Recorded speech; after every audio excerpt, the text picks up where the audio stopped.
Good evening, everyone, and thank you, Dr. Bez, for that great introduction. And thank you, everyone, for coming out tonight and for attending this great seminar about education and lifelong learning. We all know how important education is, and apparently in the last 4 months or so, we also heard it a lot on the campaign trail, how important education is. So it's good to see that we have people still dedicated to making sure that we continue to make education a priority for St. Maarten. So, going forward, we are going to establish some rules before we continue. First rule, please don't ask any questions during the presenter's presentation. Write down your questions or keep them in mind. And at the end, I will indicate when the Q&A session will begin, and we can answer any questions that you have then. Also, when you're going to ask your questions, please direct it to one of the persons on the panel so that they can answer it. And if you have a question, make sure that if you have to motivate your question, that it's very short, like very short. All right, so without further ado, we are going to continue on with the very first speaker of the night, and that is Secretary General Shermina Powell, and she is the Secretary General of the Ministry of Education, Culture, Youth, and Sport.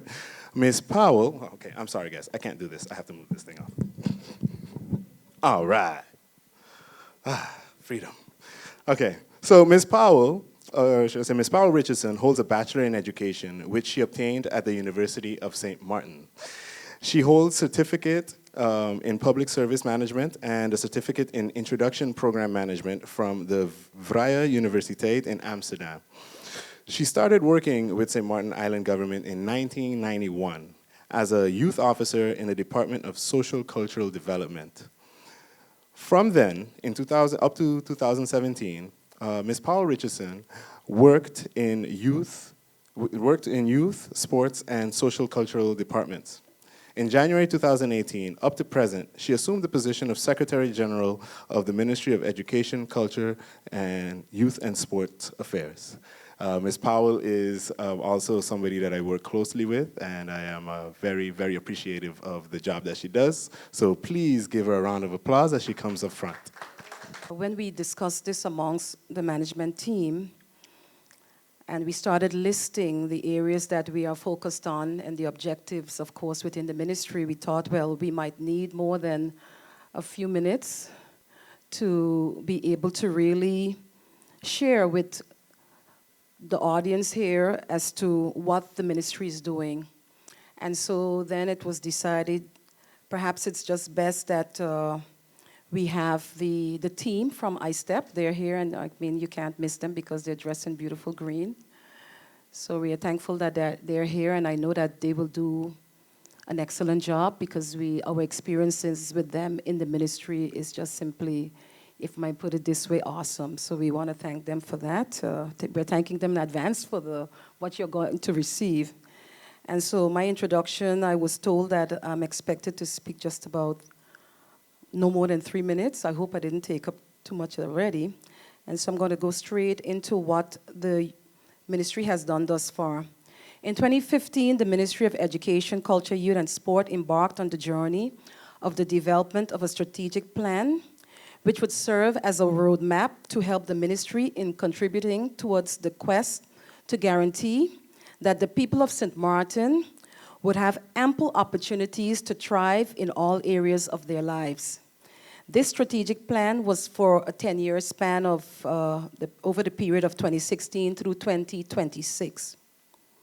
The purpose of the Ministry of Education, Culture, Youth, and Sport was to position itself in the society as a progressive and holistic organization that acts as a facilitator in the environment.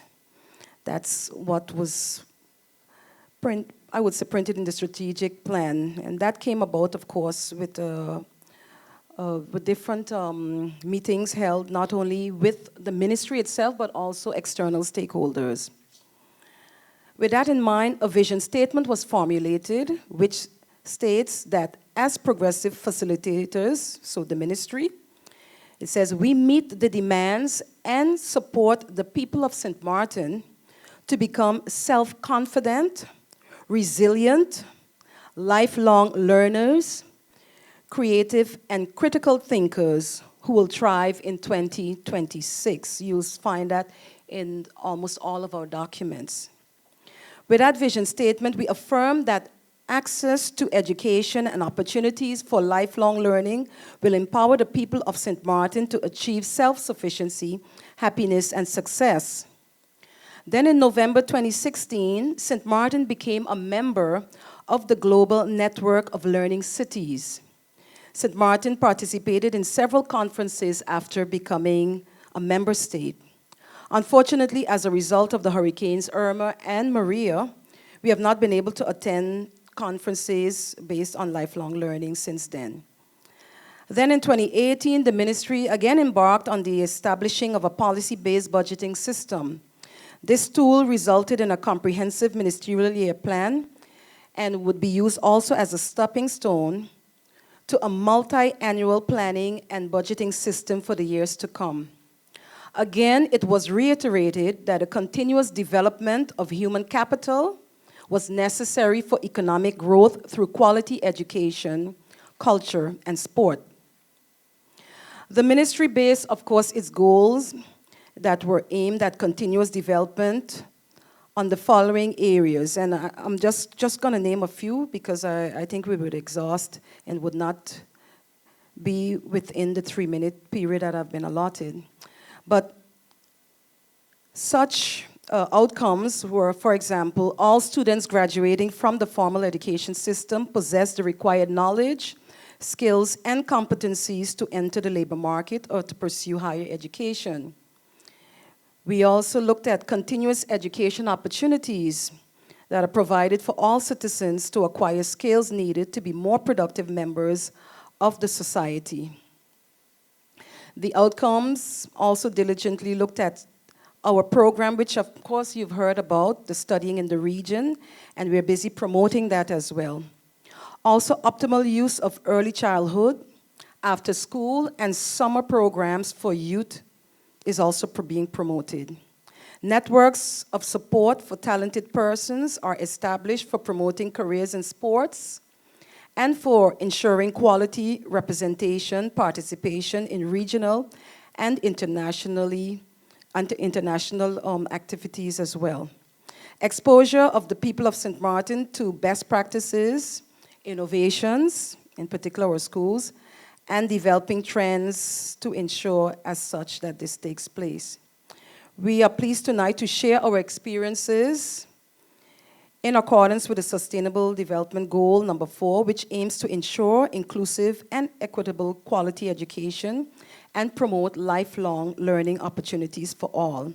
Of course, I mentioned earlier that it's impossible for us to be able to sum up all, and I'm hoping that we would get the opportunity, as we've mentioned, or also before to the organizers, that we could come back and have also all the divisions present, because it's quite a long list, and I do think that sometimes we must make use of the platform that is given to us to be able to enlighten the community as such. As the president said, not Country St. Maarten, but the community, because that's where actually it stops. So with that being said, I want to thank you for this opportunity, and I really look forward to our colleagues from the Ministry of Education, Culture, Youth and Sport, and of course the other panelists as well, making a presentation that would enlighten us as such as it relates to education and lifelong learning. So thank you very much. Good evening, all. It's an absolute pleasure. It's my first time here, and I wish I'd known about this before, but it's wonderful to be here. And I'm very honored and to be able to present to you the perspective of the service industry as a whole, if you will. Because we have all these wonderful educators here and also representatives from the government. So it's great for us to also be able to present the insights that we have in the industry itself. And when I say service industry, that's way bigger than just the hospitality industry that we have here on the island, but it's definitely also retail, marine, all of that combined is, and I don't pretend to be the voice of that, but at least hopefully be able to give you some insights. Now I see a few familiar faces, but I was wondering if everyone's aware and familiar with the work that we do at the St. Maarten Training Foundation. Maybe not everyone, so allow me a few minutes to, I only have 20, right? But allow me a few minutes to spend on telling you a little bit about what we do at the St. Maarten Training Foundation. You spoke about the devastation of Hurricane Irma and Maria. Obviously, that what happened there is that most of the hospitality industry was literally wiped out. And a group of owners came together on the island and said, you know what, instead of laying off our workforce, and we're talking about the larger employers on the island, so 900 employees, and that meant families that we, for instance, had at Maho. We didn't want to lay them off, so what we did, we said we will send them to the academy, as we called it. The academy was an initiative that we had before Irma. We wanted to train our staff. And we said we need an in-house academy, and we're going to use that knowledge that we gained in the development of that and make it into an emergency program. Long story short, that developed into a emergency program that got picked up by the government and later on sponsored is maybe not the right word, but financed by the trust fund through the World Bank in collaboration with the National Recovery Program Bureau. And that's the nutshell. Again, I only have 20 minutes, but I can talk about this for hours because this is a program that is proven to be of vital importance. And I always say, unfortunately, because it means that it is still necessary. We're talking 2 years after devastation. We still have people knocking at the door, pleased to join our program. At the moment, we have 1,100 students. We have 1,800 students who already went through this program and have returned to work, for the most part, and some of them are still looking for work. But the fact that we still have 1,100 students today, and we have a wait list of about 400 for a new initiative in April, that means that we're still needed. At the moment, we are working towards June of 2020 with the program, and we're looking for an extension with the World Bank to make sure that we can keep going and continue doing our work. What do we set out to do? We set out to create a hospitality academy, but it grows so much more from that. We now have partnerships with NEPA, for instance, who have a wonderful construction program. We basically finance their students, if you will. We also said we want to make sure that the students that come to the St. Maarten Training Foundation have certification. Now, it's not the similar certification that they would get at, say, University of St. Maarten, but it's definitely, we try to be as authentic as possible in the sense that we offer internationally recognized accreditation from the AHLEI, or the American Hotel Lodging Educational Institute, specifically when it comes to customer service. We believe that it's something that could help not only anyone that works in hospitality, but certainly anyone that works in the service industry as a whole. We also do casino, we also do construction, like I said, and we also now have a wonderful partnership with the St. Maarten, the University of St. Maarten, excuse me, for English as a second language and culture and history of St. Maarten. And we'll touch on that in a minute. The other part that we do is we provide a stipend, as we call it. It's basic financial aid. And nobody's going to get rich by attending our academy, but at least they can keep the lights on. That's the idea. So they have a stipend. So about 85 to 90% of our funding goes directly to the students. Not only do they get a stipend, but also they are insured through SLV, which is huge, of course, and also they receive a transportation allowance to make sure that they can actually catch the bus to the academy in Cahill. So as I said, we have a few programs, hospitality, culinary arts. We use the kitchen at NEPA. Great partnership there. Construction also with NEPA. About 150 students at the moment, and already almost 300 graduated through that. Culture and history, St. Maarten, as I mentioned, in partnership with the USM, we started it last year. Very successful. We just last Saturday did our second graduation, which is always a wonderful opportunity to see what it means to our students to actually fulfill the program as it is. And the idea behind it was to empower our students with knowledge about St. Maarten. And I think and when I look at you, I think we really succeeded in that objective.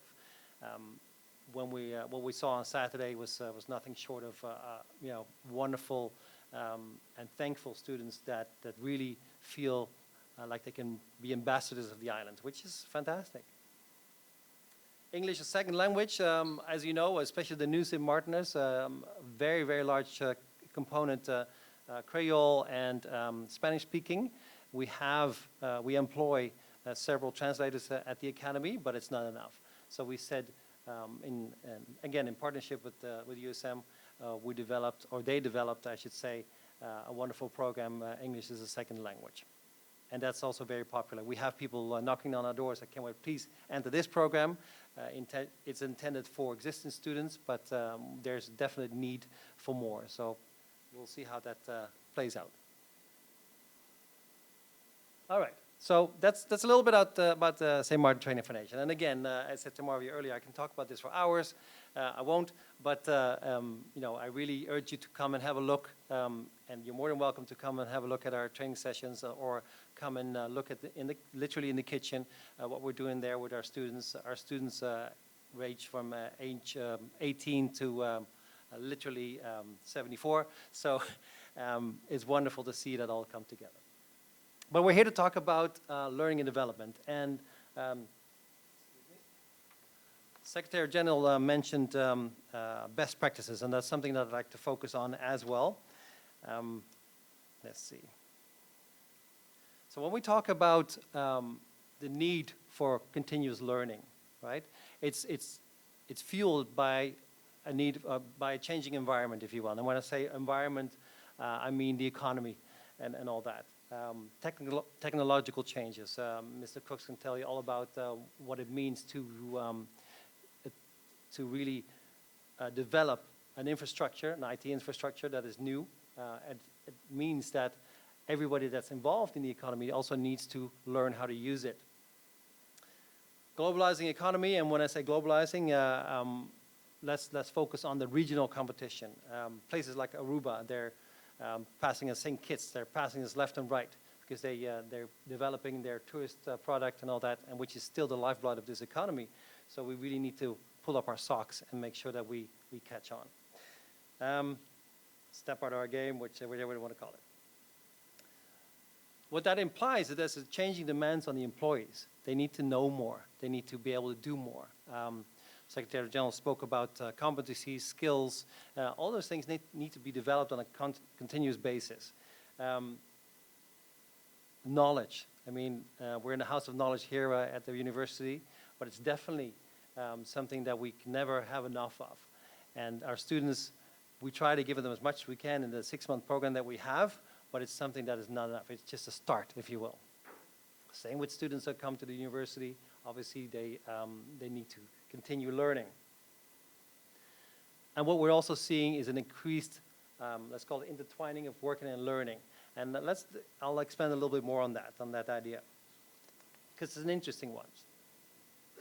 So when you look at some of the questions that come about, when you look at the concept of lifelong learning, and you focus that on the service industry, if you will, then you look at the companies and the employees that they have, and what you want to talk about is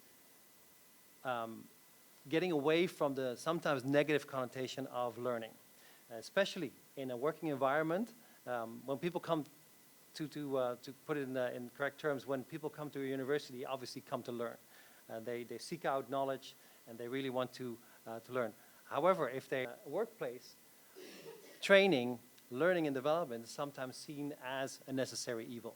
And it pains me as a lifelong trainer to say that, of course, but it's one of those where, unfortunately, you're taking away time from people to do their actual job, right? And they don't always see what that helps them in part of their daily routine. So what we need to look at also is the motivation of employees to keep learning. Why would they keep learning? What's in it for them, right? And how do we activate those factors? Once we know what motivates them, how do we know that? So let's look at that. Now, and I apologize to the university because I didn't really reference the research that I've used, which is from TNO Institute in the Netherlands. Normally you would make sure you put that properly, but I didn't, so apologies. But what it suggests, the readings that we've done, what it suggests is that there's a good insight in what motivates learning and development in employees. And for instance, the support of coworkers. It's similar to a learning environment that you have here, where it's really important to have the correct peer pressure, if you will, in a very positive sense. If everybody's learning around you, you want to make sure you're learning as well. Management support, of course, there needs to be space and time to learn. Also, the employee itself needs to know what impact is this going to have on their career development. Where are they going to go? What are they going to need to take the next step in their career? And also, that implies that they need to know what they can do and what they can't do. So they need to have a very good self-image, and we need to help them with that sometimes. Company culture in that, again, same as management support, really, really important that there is an opportunity to learn and that there is a framework to learn. And obviously, also, again, you need the buy-in from the employees themselves. They need to know, they need to understand the value that it brings them, right? Why would I spend an extra time doing, a training outside of my work? Why would I go back to school and do a master's, for instance? All those things we need to know in order to have a good frame of reference. Also, they need to know really how good am I at my job right now? Am I doing a great job now? Do I need to learn anything new? All those factors come into play. So when we look at the steps that you can take then, and I hope you can see this in the back, but it's because it's rather small, but I'll read it out for you. So when you first explore, what you look at is an assessment of best practices, and we're getting back to best practices now, aimed at learning and development. What works? What are some of the things that you can do in an organization that really triggers the learning component? You can also learn from successes and failures. Best practices is not just the success stories, it's also the failures, because you learn from them as an organization. And putting those together, you should come up with a comprehensive plan. And what does that lead to? Let's have a look. And again, you might not be able to see this in the back. I was hoping it came out a little bit bigger, but we're talking about several things, and I will go into those into a bit more detail. Trends, what do they mean for an employee or company? We spoke about not only industry trends, but also developing technology and all that. What does it mean for me as an employee? What does it mean for me as an organization? Keeping the learning and development close to the work process is also very important. It needs to mean something. It needs to actually enhance the work and not work counterproductive. It shouldn't be something that you learn and you never use again, right? That's counterproductive. So we want to make sure that we have a program that is actually stimulating the work that you're doing. Of course, we need, again, a safe environment where it's nice and good to learn, where there's space and where there's also room to learn. My favorite, the good and the great conversations that you need to have. It's incredibly important to keep having conversations with your employees. And we'll talk about that a little bit more in detail, like I said. And the use of expertise is a key to learning and development. Now, I was saying to Marvia earlier, I hope that me being Dutch, hopefully I can translate this a little bit better. In Dutch, we have a word called vakmanschap. And that's a lot closer to what we're talking about when we talk about expertise. Because we're not talking about creating experts, but we're talking about making the best of yourself, right? And that's vakmanschap. So let's talk about that a little bit more. You need to have a good eye on the trends. You need to keep an eye on them, on what's going on in the industry, in your industry. And it doesn't matter if you have a hotel. It doesn't matter if you have a boat yard. It really doesn't matter. You need to look around, and you need to look not just at your neighbor, but you need to look at the neighboring island in our world. Also, if we're an island as a whole, we need to look at where do people go nowadays. They're looking at a destination. Are they looking at St. Maarten as a destination? Are they looking at St. Maarten and Saint Martin together as a destination? Are they looking at the Caribbean as a destination? Are they looking at North America? What is it? Why do people come here? We really need to know that. We need to keep a close eye on that, because it will affect what we ask from our employees at the end of the day, right? If we know where our tourists come from, for instance, we know that we can help them in understanding what the cultures are and what the expectations are, because they differ. And it makes a difference, me having a Canadian wife, I know there's a difference between an American and a Canadian, for instance. If you understand that as a retailer or as a hotelier, you're going to win half the battle already. Regular communication, and this is something that is so important, and I will touch on it again when I talk about the conversation, but involving your employees in the conversation, knowing where you're going as a company, and making sure that everybody understands what's expected of them in that framework is incredibly, incredibly important. And also make sure that you have the actions that follow that. So not just words, right? Actions also, because words is easy. Big picture, what does it mean for me as an employee to be part of this? What can I do to improve? So what we need to do is we ask. 9 times out of 10, a factory worker will know exactly what works best. Even someone who works in the kitchen knows exactly how to prepare a sandwich better or quicker or tastier or whatnot. Those are the things that we need to ask. Make sure we involve them, right? But always making sure that we have an idea of where that's going to go. It's great that someone can cook something that they learn at home. Does it actually mean anything on the menu of a restaurant that you work at, for instance? Expertise, and I'm back to vakmanschap. That's the key to learning and development. The development of skills, of competencies as well. And when we talk about, and I said this before, but when we talk about the words learning and development, we almost want to avoid them because they sometimes have a negative connotation, especially in the service industry, where people feel that you're taking time away from their jobs by focusing on learning. What we need to focus on is on enhancing the experience. How is it going to help you as a front desk agent, for instance, in a hotel? How is it going to help you if I train you continuously? What's in it for you, right? We need to make sure that we really focus on that. How are you going to get better?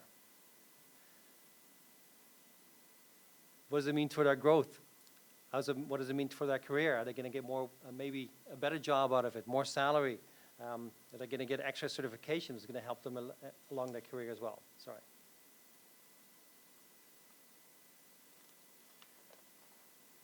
Then, again, you know, we always want to be sneaky about learning. And I say sneaky because it shouldn't be something that is a goal in itself where, okay, let's all sit down and we're going to learn something today. That's not the idea. The idea is that you work, but you learn at the same time. You play and you learn at the same time like my kids do in school. All of that together is how people grow. Small steps. So you intertwine working and learning by, for instance, asking employees for their improvement ideas. How can we do this better? The people on the work floor, they always know best, right? Because management can, management can really come up with great ideas and all that. But at the end of the day, it's people on the work floor that need to do the work and get better at it. You can let colleagues shadow each other to broaden their horizon. And there's nothing more powerful than seeing someone that's doing a great job and learning from it, right? What works? What doesn't work? Why is this guy good at his job? And why, what doesn't work? And when I talk to my colleagues. We could give them a mentor. Mentors should guide an employee throughout the training process. And the training process should have a beginning, a middle, and an end, right? So when we do an intake, there should be a mentor. When there's a plan that's developed, there should be a mentor. That's part of the whole process, because that's going to help you as an employee to get feedback, regular feedback, but also guidance. Training in the workplace should have a good balance between daily operation and learning process. You should not be in a job just to train and learn. You should actually be producing something. And when I say producing, I don't mean necessarily in a factory, But even if you work in a hotel, for instance, or a restaurant, you should be out on the work floor. But you can learn at the same time by having the right support. My favorite, great conversations. Again, it's incredibly important to keep having those conversations, and the first layer where you start is investing in the communication skills of your managers. If they know how to speak with their employees, you're winning half the battle already, right? Because there's nothing worse than having all these great ideas and you want to do stuff and you're so excited to be at work, but you have a boss who's not listening to you, who's not helping you, who's not supporting you, because they simply don't understand. And unfortunately, I have to say, even in my time at Maho, we saw that, where we had a group of managers that they came into the jobs just by virtue of seniority. They've been in the job long enough. Now they have a job all of a sudden where they have some responsibility. But that's different from learning how to lead a team, of course. Also, you need to know, what do your employees want? Do they want to be trained? Do they want to learn? Right? And you can do that by talking to them. And regularly, when you do that obviously, it makes it a more of a formalized plan. So using a skills matrix, which means that you look at the job itself and say, yeah, thank you. You look at the job itself and you look at what skills are needed for the next step. And then also the personal development plan ties into that. A PDP should also be a planned event. It should not something that comes up like, oh, let's look at our team, but it should be part of your yearly planning in order to keep it meaningful. And then if you're having meetings, which you should, maybe on a daily basis, even a daily briefing, make sure the development is in there. There's a million ways to do that, and we're not going to talk about it all now because we're running out of time. So, but it's good to talk about, what's going well, where can we improve, and what support is needed. Last one I want to talk about, Marvio, is a safe learning environment. There needs to be time. There needs to be budget. It's okay to make mistakes, because you're learning from them. That's really important. Sharing knowledge and sharing knowledge and feedback on a regular basis. That's going to help you grow as a team, as a company, but also as an individual. I don't know if you're familiar with Peter Drucker, but he is considered one of the founding fathers of management as a whole. He passed away in 2005, so this is not a new concept. That's my point here. He said, we now accept the fact that learning is a lifelong process of keeping abreast of change. And the most pressing task is to teach people how to learn. Right? We have an opportunity and we have a responsibility. We know it's 20 minutes. We have a lot of information that we want to share, but we're going to do our best to stay on time. And Mr. Moderator, go easy on us if we go a little bit over time. Okay? All right. So as he introduced already, we are Janelle, Dason, and Georgianne, and we are part of the ISTEP team representing the government of St. Maarten. This presentation takes a look at education and lifelong learner from the perspective of the up-and-coming generation that we call Generation Z. Right? Government has taken a proactive approach in ensuring that we modernize the classroom environment in order to be able to teach Generation Z and to facilitate their learning so that they can be global citizens. So that's what we're going to focus on tonight. I'm going to give you a quick insight into the ISTEP project, and then my colleagues will give you an insight into education and lifelong learning and how technology plays a part. So meet Generation Z. They're the little ones up to the mid-90s. That's what we call Generation Z, or as they are also called, digital technology natives. And I'm going to explain you a little bit why. Technology is the defining characteristic of Generation Z. They do not know of a world that technology did not exist. They grew up completely engulfed in technology we call technology natives. Generation Z students learn best by doing and creating. So they're not just the ones who sit back and take in information. The only way they're going to learn is to actually do and by creating. Creativity will play a big role in Generation Z's future success and solving today's challenges. And if any of you have young ones or you are very close with someone from Generation Z, you can attest to this, that they're very creative. Generation Z is also only somewhat prepared for the future. And why we say this is because technology is evolving so fast that we actually don't know what the future holds. But the best thing that we can do is to prepare them to problem solve and be creative in whatever they may encounter in the future. They want more of a focus on creativity in the classroom. So the book and the blackboard and the chalk will not work for Generation Z. They want us to be more creative in terms of how we bring across the information and be very practical with it as well. They're independent. They're global-minded. And when I say global-minded, if anybody here know Fortnite, they know that Fortnite is not limited to St. Maarten. They don't want to speak to only players from St. Maarten. They speak with players from all around the world. So the barriers of physical location, that does not exist for Generation Z at all. They are very global-minded. And they also are change makers. They want to see change and they want to be part of change. They're not going to be relaxed and take a back seat with that. So with all of this in mind, how does ISTEP play a role? Well, firstly, the vision of ISTEP is to inspire students to become global citizens, so you see that word again, global, by empowering their learning experiences, promoting critical thinking and collaboration with the use of technology. So basically, what is ISTEP?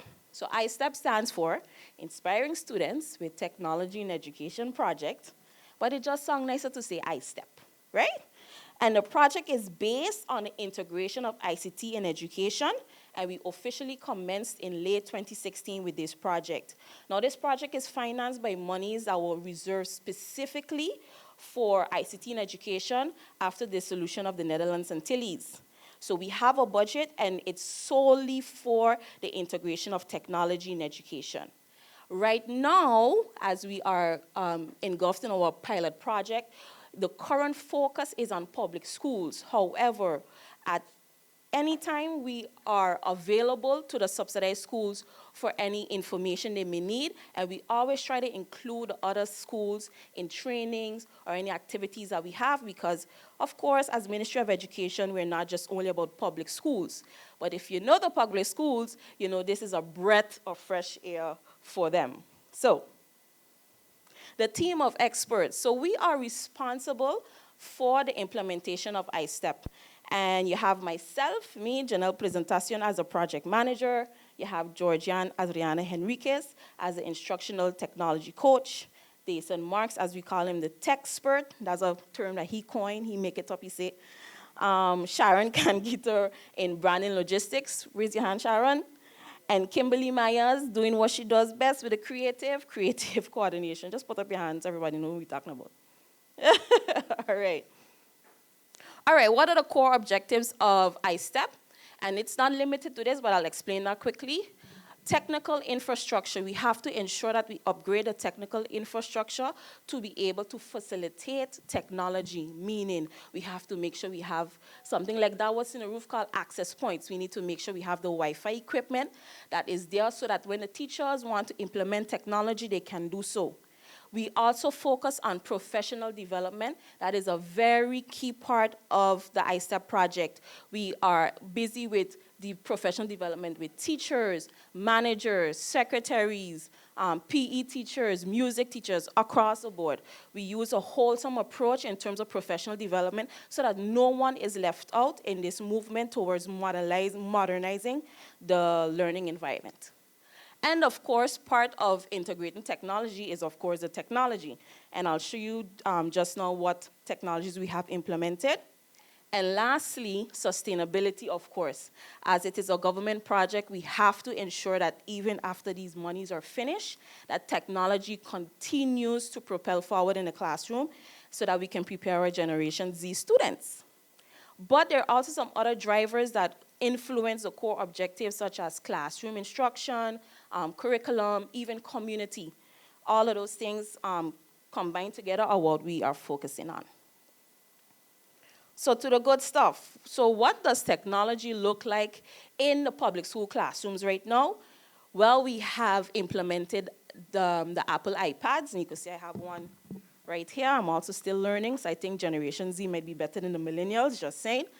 But we implement Apple iPads for teachers and for students, and we have a 3-to-1 ratio, meaning 3 students to 1 iPad, so that we can also stimulate collaborative skills, which is very important in the 21st century.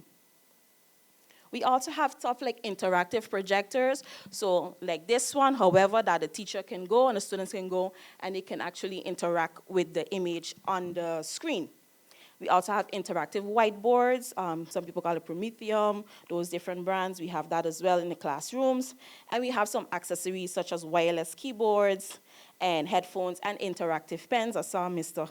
Cooks with one of the pens earlier. Great tool for creativity in a classroom. So that's basically what the technology would look like in a classroom in the public schools. And yeah, pilot program, trying to go through very quickly.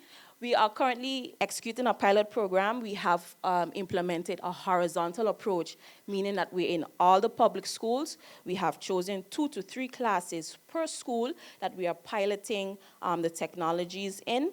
We have approximately 19 pilot teachers, or as we like to call them, lead change agents. So if you call them a pilot teacher, they just might get offended. Lead change agents are also champions of the project, and the idea is for them to get as much information so that they can train their fellow colleagues. So we're thinking beyond because, of course, money is short, so we have to think beyond and we have to empower our people to be able to train others in the future. So that is what we are busy with in the pilot program. So there you have them with their gray shirts. We also have gray shirts, but we just decided to wear green tonight to be a little spiffy. But they have their gray shirts and they wear them proudly with their lead change agent in the back to show that they are our innovators in the schools. And quickly wrapping up, our key achievements thus far, I'm going to try to give it to you in a nutshell because we've achieved very big things already since 2016. I'm being modest. The technical infrastructure, like I said, the Wi-Fi equipment, we have already installed a lot of Wi-Fi equipment in the schools to be able to sustain technology in the schools. We have what we call, I'm getting technical, a mobile device management system, which basically monitors and tracks and updates all of our iPads so that the work for Mr. Marks or Mr. Cooks is very easy. And of course, we have dialogue with telecommunication providers because bandwidth is an issue on the island. And if you want to look like 21st century and to stimulate 21st century skills, we have to address this issue. So that was what we're busy with as well. On the professional development side, as I said, we have done professional development for managers and the teachers. We did integration of technology in music. So we actually did GarageBand. We even did integration of technology in physical education. Some people might wonder how you do that. Well, we actually had courses, training sessions on that as well. And we've even done integrating technology in counseling sessions. So counselors also use apps and technology to better counsel their students in the schools. And last but not least, we have organized 2 conferences on educational technology called Tech Experience, the shirt that we're wearing. 2018 was solely for public schools, but in 2019 we opened it up for 300 educators on the island, and it was the bomb, just saying. On the technology side, of course, we have implemented the core technologies in public schools, as I just mentioned. And one thing that I forgot to put on the slide is we're actually busy developing an app that we will be implementing in the Emilia Wilson Museum, where we'll be integrating technology in the museum experience so that the children now are more excited, are more stimulated to visit museums. So we are also working on that. And last but not least, a sustainability plan. We have begun a stimulation of public-private partnership. We are already beginning the inclusion in government budget, and we are now employing a digital convergence framework, which basically means that we are ensuring we have a method to sustain integration of technology in education. So I said a mouthful, but I'm going to turn the floor over to Ms. Georgianne, who's going to discuss the role of education in lifelong. Role of education in lifelong learning. So we have a job, and we are. Can you hear me clearly? we have a job and we are satisfied with our job, but it's not over yet because we continuously have to continue nourishing our brains if we want to remain competitive in an ever-changing world. We never stop learning because life never stops teaching. As was mentioned earlier by my colleague, employers today, and by this gentleman, the name of Mr. Wolf, yeah? It was mentioned earlier that employers today, they appreciate employees with the ability to learn. What is education's role in all of this? Or what is an educator's role in promoting students' growth and lifelong learning? As an educator, one has to practice what they teach. I have to remember to change my slides at the same time.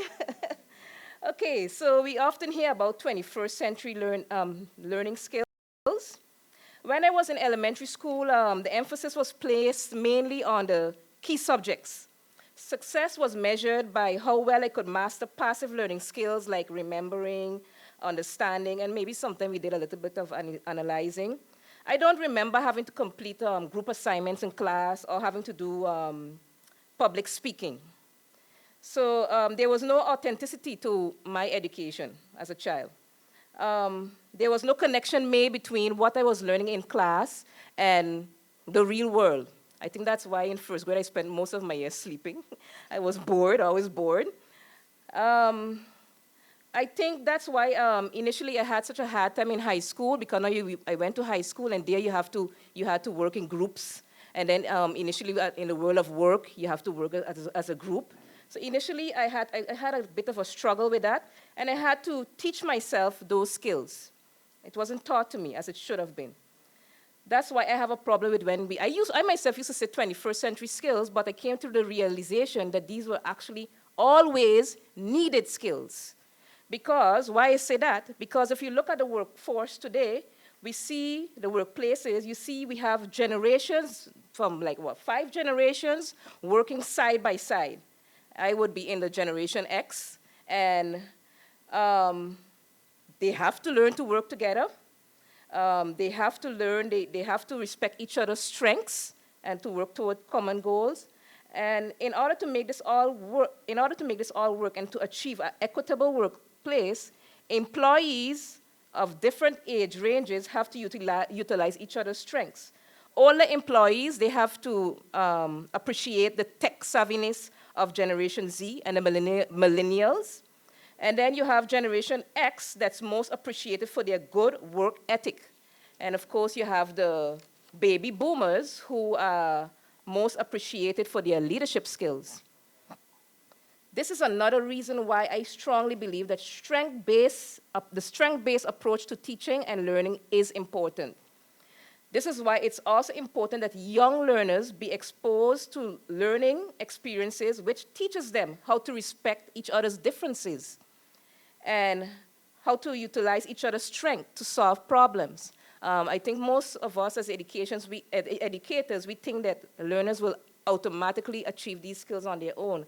But their learning have to be designed, their classroom learning, at home, everything has to be designed in ways that they accomplish, they achieve these skills, they master these skills. I like this quote. It says, "The illiterate of the 21st century will not be those who cannot read and write, but those who cannot learn, unlearn, and relearn." Because with technology today, if I cannot read, I can use an app, and I can have things read out to me. But in order to survive in the 21st century, you have to, there are other things that you have to, other skills and stuff that you have to master, some of them mentioned already. Education's role in, What is education's role in promoting lifelong learning mindsets? Educators, they need to demonstrate the same behavior and skills they want from their students, that's one. And I already said,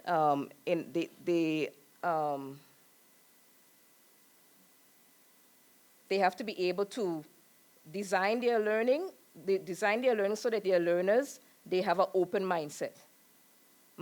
Yes. Then there's this next quote. I can't remember, Jenna, you did not mention about Buck Academy, our visit to Buck Academy. The Buck Academy, Apple Distinguished School. When you stepped into the Buck Academy, this was the code that you saw the minute you stepped into the school. It was plastered on the walls, and it read, "Education is a shared commitment between dedicated teachers, motivated students, and enthusiastic parents with high expectations." Education is a shared commitment. As educators, educators need to demonstrate their willingness to change. They need to be flexible and avoid rigidity. They need to be willing to try new things and fail and learn from their failures, because this is what they want to see from their students. So they also have to be willing to do these things. Students, they must be encouraged to try, to be allowed to fail, and from that failure, learn and move on. And parents, they need to support all of this at home. In a discussion with the principal from the Buck Academy, and the Buck Academy, they were superb. You saw all of this from this quote, that was like their main strength. The only thing they say they still had a little problem with is the parents having to get them more involved in stuff. And I think here in Maarten, that's also a big problem, I think, around the world. A child's education should create a lifelong learning mindset. Expose students to learning adventures they will never forget. Make learning authentic. Generation Z and the millennials, they need to know how and why. They are not so interested in what and who of the past models. No matter where they are in life, we must make sure that our learners continue to learn and grow. And then, all of us know of the Bloom's taxonomy. And nowadays, you hear a lot of talk about flipping the Bloom's taxonomy. And I don't know if you understand what that means. In the past, if you look at the one on the right, the model on the left, you see that most of the time is being spent on the passive learning, remembering, understanding, and then you apply, you analyze. And the 3 top layers, that's what in the past happened at home. But with a flip model, they're saying no. The Gen Z and the millennials, they learn better by doing. So they're saying no. At school is where you do the most active part. So the most of the time should be spent on evaluating, creating, analyzing, and applying. And then those passive things, they should happen at home. And I agree with that. I wish I had that back in my days, and then I would have slept less in the first grade. I had to repeat the first grade. Thank God for my second grade teacher who understood me. Then finally, my final slide, traditional learning versus problem-based learning. So this versus the second graph that I had there. If you look at the slide and you compare the 2 types, you will see. In the traditional learning, you were told what you need to know. You had to memorize it, and then a problem was assigned to illustrate how to use it. And I'll give a good example with that with, for example, when I was doing my bachelor's. When I attended the university, for example, computers, I was taught this is the mouse, this is the monitor, this is the computer, this is Microsoft Word, this is PowerPoint. And when I graduated, I assumed that Microsoft Word is just used to write letters, and I assumed PowerPoint is only used once a year when I'm doing a presentation, and Excel, maybe, I don't know, I didn't use it much.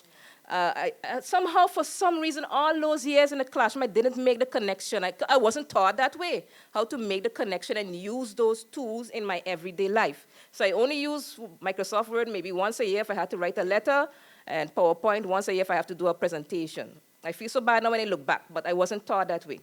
Then I went on to do my master's, and wow, that was an eye-opener. There, I was taught using a different method. So a problem was assigned. Then you had to identify what we need to know, and then you had to learn and apply to learn and apply it to solve the problem. So yes, you were taught, this is Microsoft Word. Just briefly, this is Word, you can do this, you can do that, and this is PowerPoint. But then you were given a problem, and they say, okay, these are the tools, and pick the best tools to solve the problem. And voila, all of a sudden I made a connection. I went out, purchased a projector, and PowerPoint, and Microsoft Word, and Excel. It became things that I use every day in my classroom instruction. Technology. Technology is known as the great disruptor.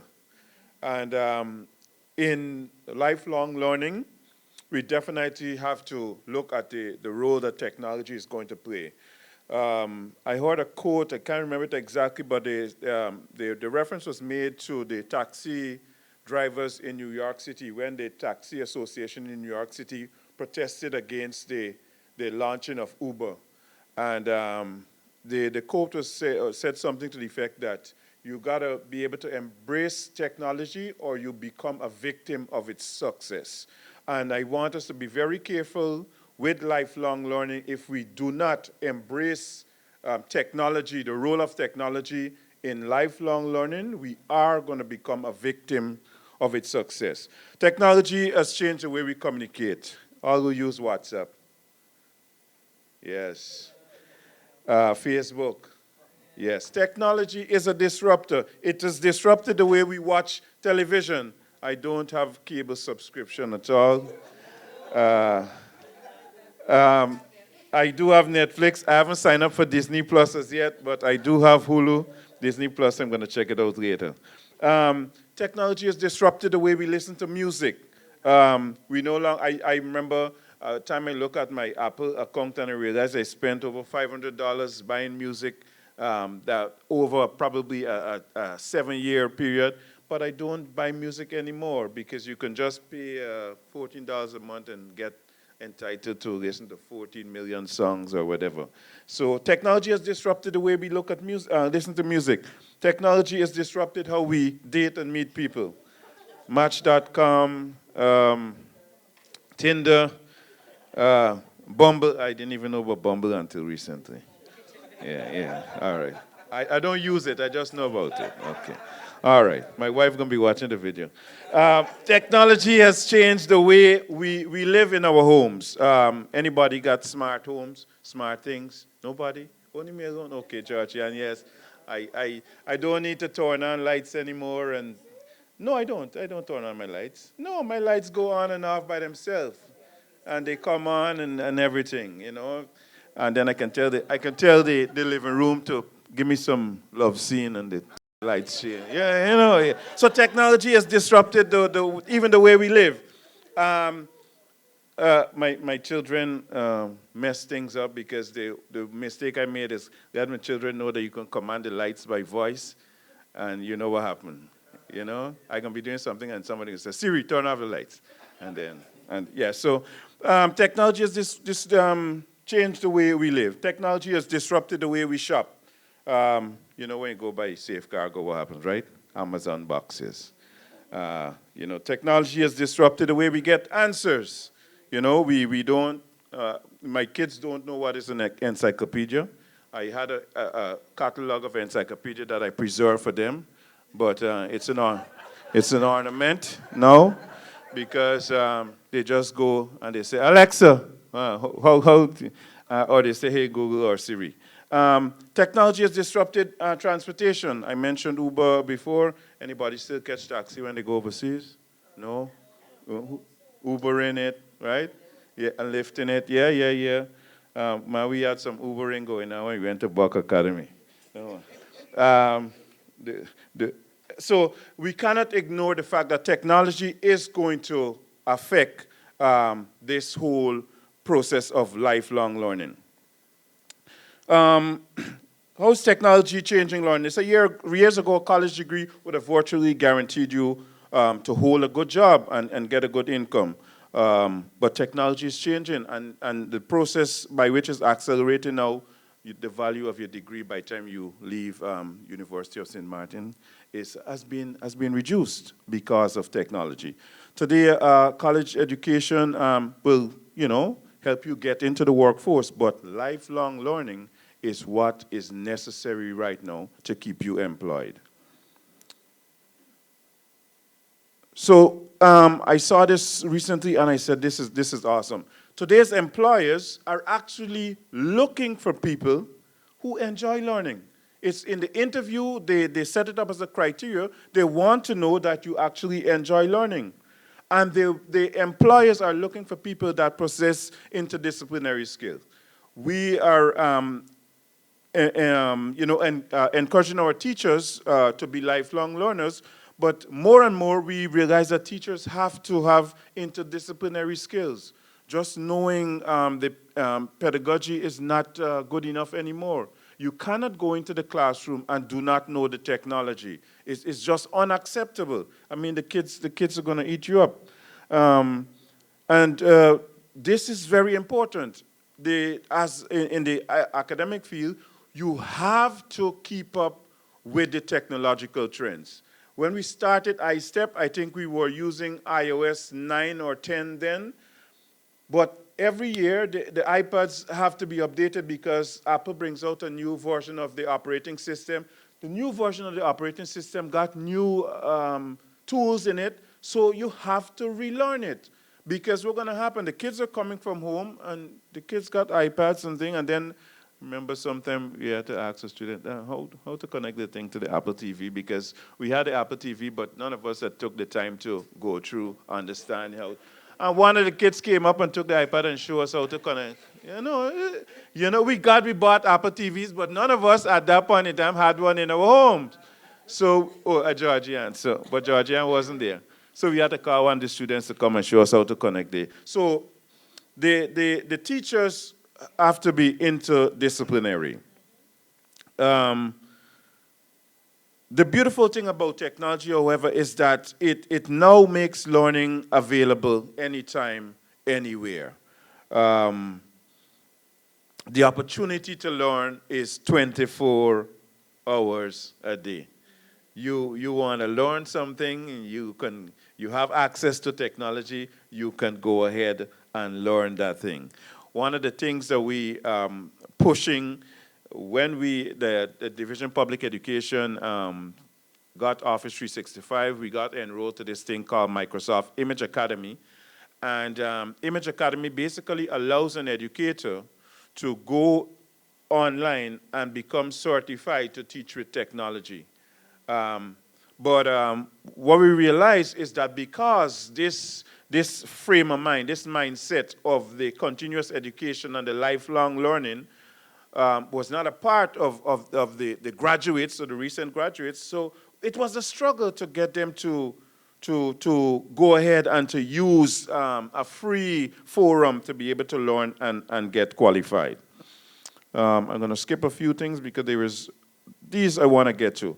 Online learning apps. These are applications that you can download, go in, and get access to university courses. Coursera is one. I don't know who heard of Udemy. Anybody use it? Yeah, I signed up for a course there. I always wanted to learn documentary filmmaking, so I went on Udemy, $14. Yeah, $9 a year, right? And this other one. Anybody heard of edX? Yes. And the beautiful thing about what edX is pushing right now is this thing called MicroMasters. Anybody heard of a MicroMasters? Where you can basically get the master's degree equivalent in a specific area of study.